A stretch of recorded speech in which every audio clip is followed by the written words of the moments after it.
আসসালামু আলাইকুম রহমতুল্লাহ। ভালো আছেন? জি, আপনার বাসা কোথায়? আমার বাসা গলাচিপা। আপনার সমস্যা কি?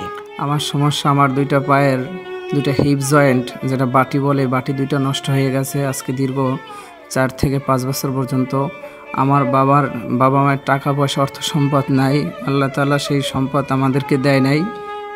এখন আমি খুব অবস্থাহীনের ভিতরে আছি। আমি আগে একটা চাকরি করতাম মসজিদে, সেই চাকরিটাও আমার এখন নাই, চাকরিটা চলে গেছে।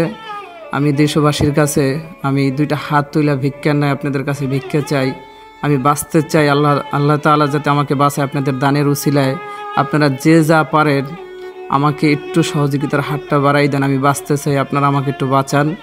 আমার বাবা মায়ের টাকা পয়সা নাই বিধায় আজকে আপনাদের কাছে আমি আকুল আবেদন জানাইতেছি।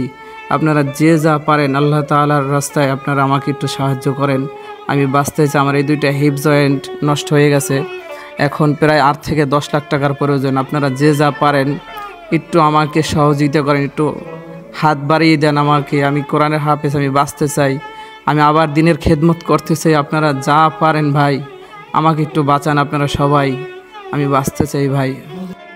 দেশ ও প্রবাসে এই ভিডিও যারা দেখতেছে, উনি একজন কোরআনের হাফেজ, বাচ্চাদের কোরআন শিক্ষা দেয়। আমরা ছোটবেলায় মাদ্রাসা যাইতাম, মায় পাঠাই দিত মাদ্রাসা, আলিফ বা তা সা জিম হা, এদের কাছে শিখছি।